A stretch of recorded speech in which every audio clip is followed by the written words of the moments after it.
Mga kababayan, may mga haka-haka, ugong-ugong na binili na raw ni Aimee ang bahay ni PRRD. Aanhin niya. At bakit niya binili kung sakasakali man. Pero uunahan ko na kayo, sa tingin ko, hindi ito totoo. Pero yung thought na siya ay bibili ng property in Davao City, ano ang kanyang mafamang binabalak? Nung nakaraan kasi mga kababayan, 'di ba nag-blind item ako or nag-share ako sa inyo ng intel na na-receive ko na may isang bumili ng bahay sa tabi ni Mayor Baste. And sabi ko nga, dapat mag-ingat kasi reliable ang source natin mga ate kuya. Member ng, ang alam ko ay ang nagbigay sa kanya ng info ay member ng uniformed personnel. Isang matikas na nakaalam. So maybe Pro Duterte yung ano na yun, ano? Maybe police, maybe sundalo. So itong nagchika sa atin ay I think part din siya ng dati, no? Baka reservist or something. Pero hindi na siya ngayon, wala na siya ngayon sa ano sa uniform personnel thingy, sa MUP, ganoon. Wala na siya diyan sa kapulisan man or kasundaluhan or Coast Guard or bombero. Marami namang uniform personnel mga kababayan. Mga naka-uniforme na tayo ang nagpapasahod mga ate at kuya para proteksyonan tayo. Unfortunately, ayaw nilang kumilos para sipain ang adiktador, 'di ba? Itong pinaghihinalaang Nyodik, tama ba?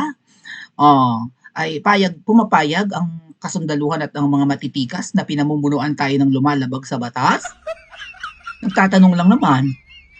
Okay, so may bumili raw ng bahay sa tabi, sa Luyo, no? Katabi yata, kadikit ng bahay ni Sino yan? Ni Baste. Sino yan, Mayor Baste? Mag-ingat ka, sana makarating sa iyo. Kasi balita namin, naniniktik yan at binabantayan ang mga galaw mo. Hindi lang, siguro may tagabantay na sa galaw ni VP Sara, right? Maraming dumidikit sa ating Vice President. I think mga kababayan, kung hindi man dalawa, ay kahit isa, may tik-tik na sa OVP. May mata na mga kababayan. Okay. Saksi ako sa kakaibang tono. Alam yan ni 167. Tanong nyo sa kanya.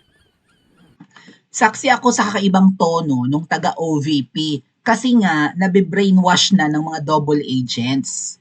Okay? Yung isang taga-OVP and maybe more ay nasa iisang group chat. Siguro nga, halimbawa, katulad niyan, mag-i-invite si VP Sara ng parang Christmas party or year-end celebration, di ba? Para sa mga vloggers. So, I think doon sa inalisan ko yung GC na yan. Umalis ako, tinanggal ako muna, and then ibinalik ako. Nung ibinalik ako, umalis ako kasi nandun nga yung may utang sa akin ng 5K. At saka yung abogadang nasuspinde, kung kilala niyo ang tinutukoy ko. Yung bahog bilat ko, no, o puro tinga or something, or pangit ang ngipin. Nandun. Eh, sabi ko, lahat ng mga vloggers nandun. Okay, at least mga Pro Duterte or mga DDS. Eh, nandun din yung may utang sa akin ng 5,000. Eh, ayoko namang singilin. Dapat pala hindi ako umalis para nasingil ko, no? para nakita rin ng OVP na yung, ewan ko, magwawala yun doon sa GC. Umalis ako mga kababayan. Kasi nga, ba't nyo ako tinanggal? Tapos ibabalik nyo ako, ano yun, na-brainwash kayo nung libag? Nung nagmamaria Juanan, na-brainwash kayo, kaya nyo ako tinanggal? Pati nung abogadang bulok ang ngipin? At least bulok yung isa, yung nasa unahan pa yata. Nagpaayos na ba siya ng ngipin? Nagtatanong lang naman. So, sino yung mga tinutukoy natin? Comment nyo nga sa comment section. Libag ang 5K ko! Sabi ni Raffy Tulfo. Okay. So, may bumili, and sa tingin ko, tinitiktikan si Mayor Baste. Mayor Baste, kung sino ka, syempre ang mga kalaban, alam nyo namang iba ang kalaban ng mga Duterte. Huwag kayong magduda na kaya nilang gawin yan or nangyayari ito. Kasi iba nagsasabi sa inyo, naku Maui, hindi totoo yung mga nare-receive mong intel, ganyan-ganyan, sino ka ba? Kasi nga, feeling ko, nagre-reach out sa kung kani-kaninong vloggers ang mga may concern sa mga Duterte. Okay? And iilan lang yung nag-e-expose nito. Kasi siyempre nag-iingat din kami, 'di ba? Katulad niyan, ang dami-dami po, alam niyo ba mga kababayan, ang dami-daming nagme-message sa amin. Ilan kayo sa Princess Maui 1? 140,000 kayo. Bukod pa yung hindi naka-subscribe at naniniktik lang sa atin. Ngayon may mga 'di ba, may mga nagre-relay sa amin ng info and nire-review nga namin. Yung iba ang hirap paniwalaan, pero siyempre, maniwala at sa hindi, mag-iingat tayo kung medyo, 'di ba, alanganin yung mga Duterte base sa kanilang isinishare na ganyan nga. Eh yung kausap pa natin na may naniniktik daw sa Davao City, I'm not saying it's Aimee ha, pero maraming tiktik mga ate at kuya. Okay? 'Di ba? Ay, pamilya nga ni na Mangga, alam nila yan eh. Mayroon na silang mga kasambahay na 5 taon, 10 taon sa kanila. Alalahanin nyo, 2 dekadang mahigit tumira yan sa palasyo. Pero yung mga pinagkatiwalaan nila at matagal na sa kanilang mga kasambahay, mga nurses at kung sino, mga bodyguards, balak silang gurgurin at trauma sila ng malala, mga ate at kuya. Biro mo yung pinagkatiwalaan mo, pero in the middle of the night, balak kayong gurgurin. Kaya napilitan din silang umalis ng palasyo ng mga ahas noon, tumakas, di ba? Yang pamilyang yan. So, kaya paranoid yan hanggang ngayon, lalo na yung nakatira ngayon dyan sa palasyo ng mga, paranoid yan, lalo't may mga puting ahas si Miss Maharlika, right? But going back, may naniniktik kay Mayor Baste dahil sa tingin natin, worst case scenario na si VP Sara ay tuluyang ma-impeach sa taong 2026 kasi 2027 hindi na sila mangangahas. Wala na sigurong mangangahas na umatake kay VP Sara kasi filing of candidacy na ang 2027. Okay? 2028 ang national elections. Kung hindi makakalikot ng adiktador at ng pinsan niyang tambaluslos at nung asawa niyang butod na babaeng ahas, ang konstitusyon o saligang batas, hindi nila may extend ang pag-upo ni Iwi. Wala raw balak yan bumaba. Inutil na nga, hindi naman nagtatrabaho, mambubudol pa at mukhang magna, if you know what I mean. Gusto pang magtagal ay apakatigas ng mukha. Hindi na natural ang katigasan ng mukha, mga kababayan. Kahit pa kinalakhan mo yan at naging ugali mo na or personalidad mo na, hindi na natural ang katigasan ng mukha ng adiktador. Bakit? Malamang nakuha na sa bisyo, right? Kasi yung gumagamit ng Teya Buo at ng mga illegal na yan na mga, alam niyo na yung pinagbabawal na kinakanta ni, sino nga kumanta? Willie Garte. Manawawal ay ayoko nang tigilan. Apakasarap kasi habang ako'y binibembong. Sabi, wag ako man tamawi, wala namang pang kuwafi, oh. So, ayun ang eksena. Iba yung katigasan ng mukha. So kung hindi yan kung hindi nila makakalikot ang saligang batas at hindi nila magawa ng paraan na tumagal pa sa pwesto yang inutil, matutuloy ang elections in 2028. So again, hindi maglalakas loob umatake ang mga politiko kay VP Sara.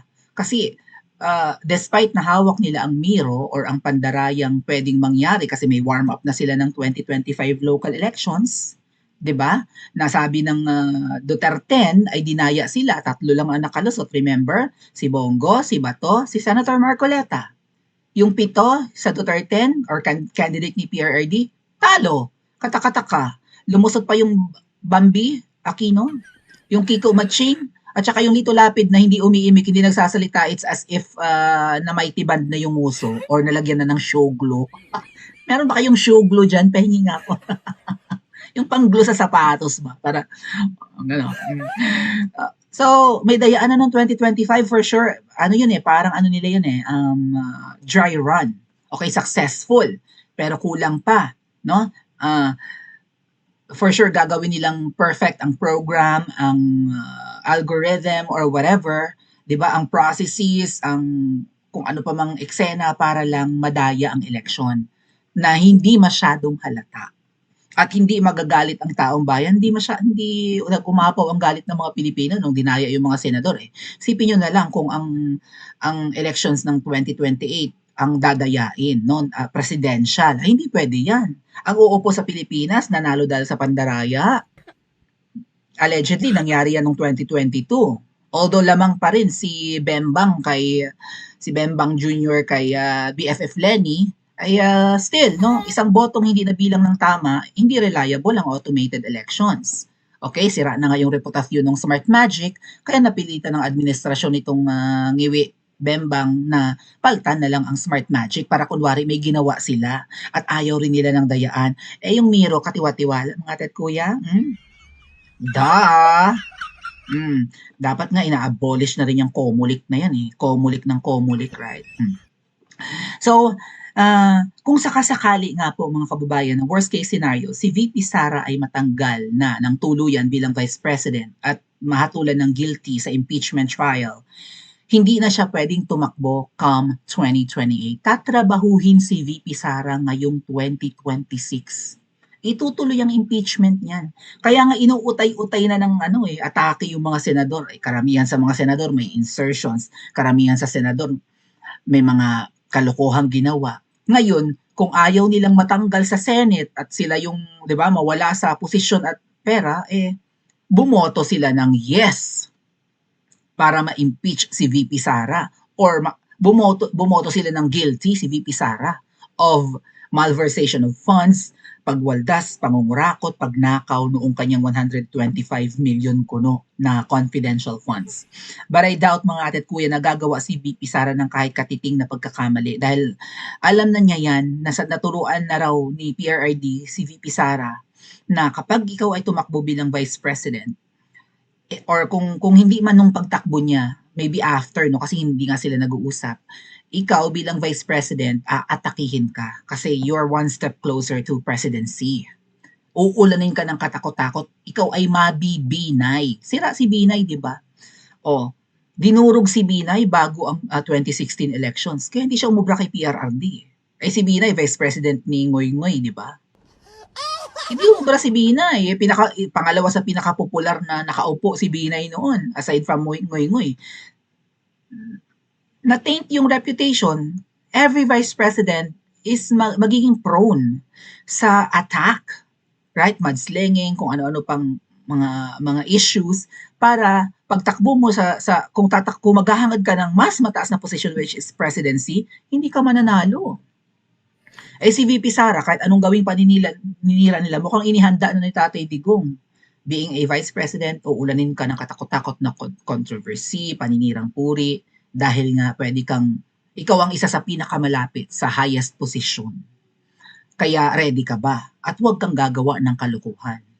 Dahil kahit 10 piso lang siguro ang kinurakot mo ay gagamitin laban sa'yo. Nag-iimbento nga eh. Tetrililing, di ba nag-iimbento? Gusto nilang kalkalin ang bank accounts ni VP Sara baka sakaling may malaking deposit. At tatanungin saan galing yung dinepositong pagkalaki-laki sa bank account mo, yung sweldo mo naman, ganito lang.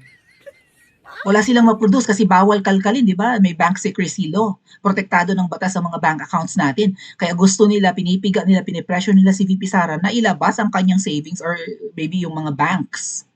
Sira ulo ang mga umaatake kay VP Sara.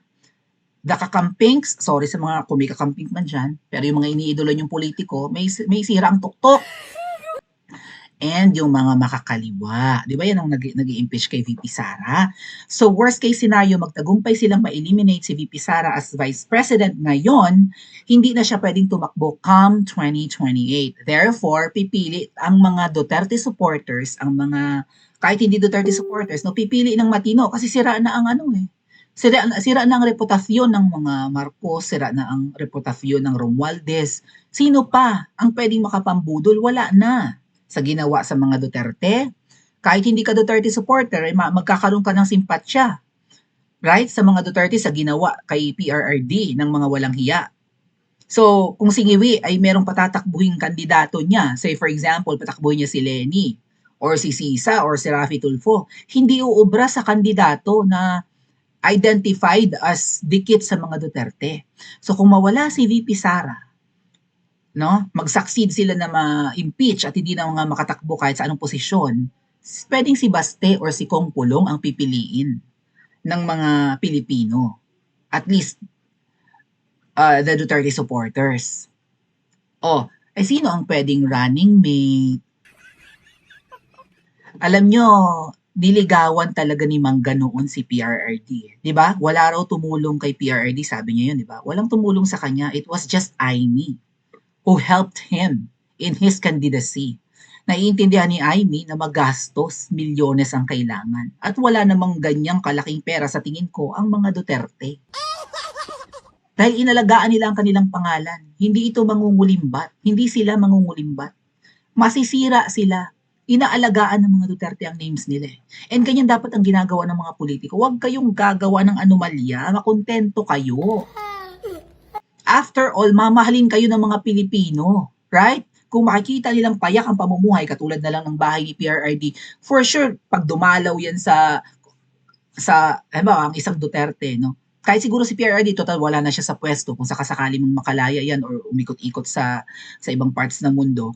May mga OFW dyan na magbibigay, baka mag-abot. Ewan ko kung pwedeng tanggihan ni Pangulong Duterte o hindi. What do you think? Dahil ako mga kababayan ha, kung si Kipay Labong nga nagbigay ng Rolex, right? Rolex boom, di ba nag-fundraising siya para makabili ng million worth na relo? O tinanggap naman niya ni Tatay Digong kasi wala na siya sa pwesto.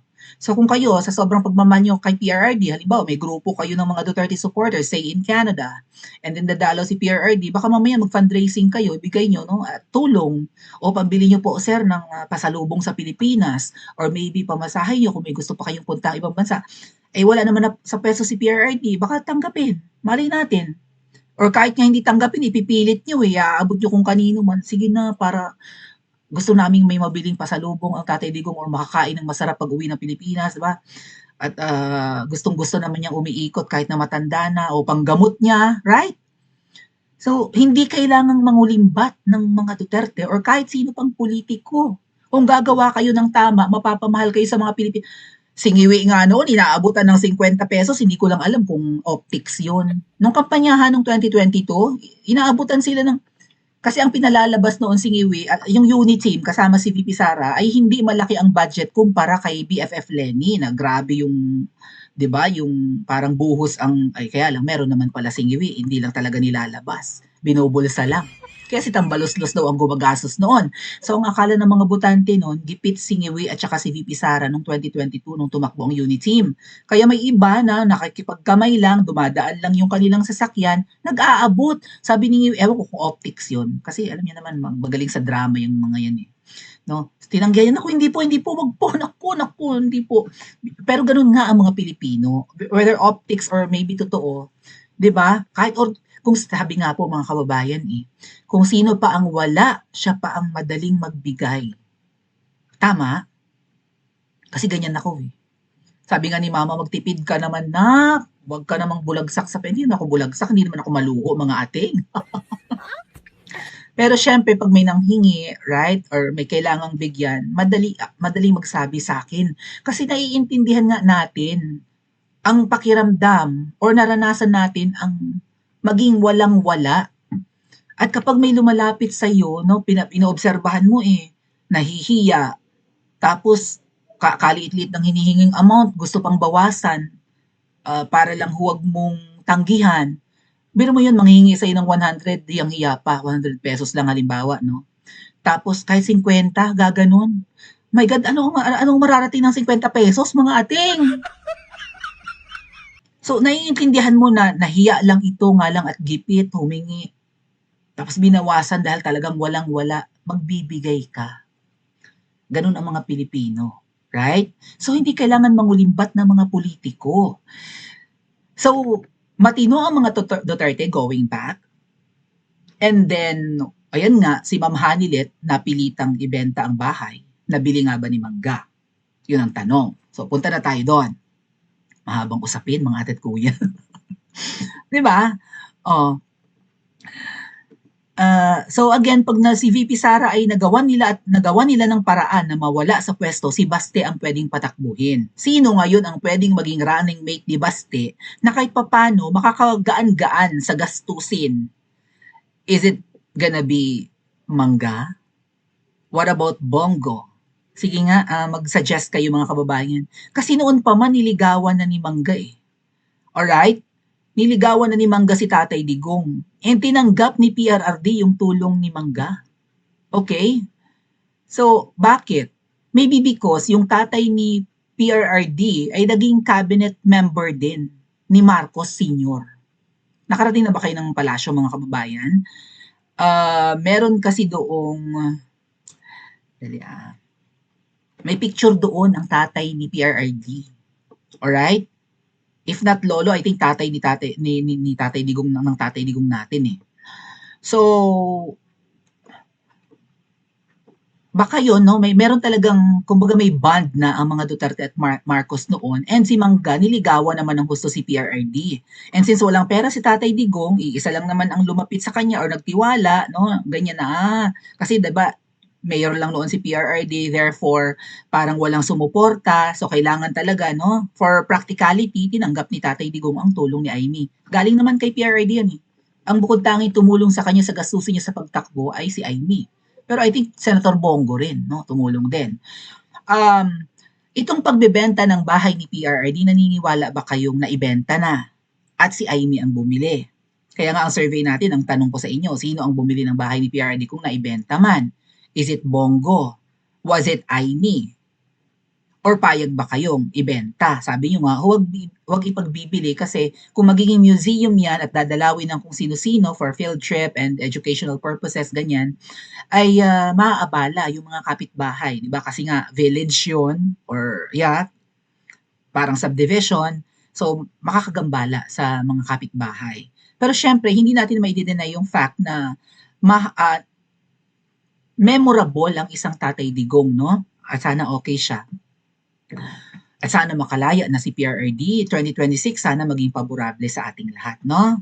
Sana i-grant yung ating wish na bigo tayo ng 2025 na or nabigo yung mga dasal natin. So hopefully 2026 makalabas si Tatay Digong, no? Pero sino kaya ang pwede magpalaya sa ating former president? Dahil although may mga initiatives at may ginagawa ang mga OFWs, ganyan, even yung mga kakilalang abogado ni PRRD ay mukhang hindi pinapakinggan ng Kaufman. At may mga sabotahe rin eh, no? Sabi ko nga, kung nag-rally lang ang mga Pilipino sa labas ng ICC, mayayanig yung ICC na yan. Kung nagkaroon ng people power doon sa labas, kaso may sabotahe, may nanggulo pa nga doon, di ba? May nang-away pa ng mga baklita na sumasamba sa Mangga at sa Alpot. Merong isang video, mga kababayan, sa YouTube, eto, going back, na sa Davao na raw titira si Aimee. Ayan o. Aimee sa Davao na titira, sinusuka na. Ano, sinusuka saan? Sinusuka sa Ilocos? Saan mo nakatira si Aimee? Di ba sa Green Hills? Ang alam ko, may bahay sila sa Green Hills. Or maybe sa Maynila. Di ba? May mga ugong-ugong noon na si Aimee ay hindi natatakbong senador. And tatakbo na lang na mayor ng Maynila. Bumili raw ng bahay sa Maynila, right? Bahay ba ni Erap ang binili? May ganong checka noon. Not sure kung totoo, no? Lumalabas ngayon, hindi inaasahan ng sino man ang naging desisyon ng mga Ilocano habang kumakalat ang tensyon, mas lalo pang umiinit ang usapan sa bawat sulok ng social media. May mga aligasyon, mga sigawan at mga pangyayaring halos ang pangit magsulat. Hindi kapanipaniwala. Ano ba talaga nangyari sa loob ng pulong na ito? Bakit biglang nagbago ang ihip ng hangin niya? Dayada, so what the heck? Titira daw sa Davao si Aimee. Okay. So, saan siya bumili ng property? Siya kaya ang bumili ng bahay sa tabi ni Baste? Or maybe double agent ang bumili? Kasi nakakapagtaka. Ito ba yung, kung si Aimee ay bibili ng bahay, not necessarily yung bahay ni Tatay Digong, at gusto nang tumira ng Davao, or gusto niyang mapalapit sa Davao, abay, teka muna, familiar yung kwento. You know, Libag, yung ayaw magbayad ng 5K ko? August pa lang ng 2024, nagpaparinig na yan, gustong-gusto kong maging resident ng Davao. Ay minatik yun. Sumasamba sa Mangga yun. Para bang meron na silang plan na dapat tumira tayo ng Davao, maging kapitbahay natin ng mga Duterte, mapalapit tayo sa mga Davaoenyo, 'di ba? And maging katandem natin one day sa ating political career or what. Kailangan yung pagiging solid ng mga Davaoenyo sa mga Duterte ay makuha natin at pagkatiwalaan tayo. Ay lalo ngayon sirang-sira ang kanina Mangga, right? Dahil sa kasalanan ng kanyang kapatid na adik. Pwede na natin tawaging adik ang kapatid niya eh, galing na sa bibig niya eh. Sabi ni Mangga, adik eh. Magparehab na nga raw, ayaw namang makinig, sira ulo. Sorry. Sorry not sorry. Right? So, balak ni Manggang bumili ng property sa Davao? Kung hindi man yung bahay ni Tatay Digong? Ngayon, mga kababayan, nakita ko tong post ni Rodi, no? May isang Jaime Domingo, mamaya ko i-discuss. Imayin natin. Nga pala, mamaya, sa second part. Nga pala mga kababayan, kung ako tatanungin nyo, hindi binili ni Mangga ang bahay ni Tatay Digong. Firstly, yamot si Ma'am Hanilet kay Mangga. Puro nga raw ek-ek eh. Tama? Puro ek-ek. Bakit ipagbibili ni Ma'am Hanilet ang kanilang tirahan, right, for 21 years, maybe more, kasi si Kitty 21 na, kay Mangga? Ganun na ba siya kadesperada sa pera? I think ibibenta niya yan sa ibang buyers. Pero mga kababayan, billions na ang halaga niyan ha. Hindi millions. Alam ng pwedeng bumili kung ibibenta man ang value ng bahay ni Tatay Digong. Magiging historical yan, magiging part ng kasaysayan ng Pilipinas yan. Baka nga maging museum pa eh. Kaya kung sino man ang bibili niyan, alam niya yung value na pwede niyang pagkakitaan. Plus tumataas naman talaga ang value ng lupa. Kahit nang hindi bahay, kahit real estate. Diba? Parang presyo ng ginto yan eh, tumataas. So, yun ang opinion ko. Hindi si Mangga ang bumili ng bahay ni PRRD. At kung ipagbibili man yan, at billions na ang halaga, sino kaya ang pwedeng bumili mga kababayan? Is it gonna be Bongo? Is it gonna be Chavit Singson? Is it gonna be the Davao City government? Or what? Pakicomment nga po sa comment section at mag-like and subscribe din po kayo.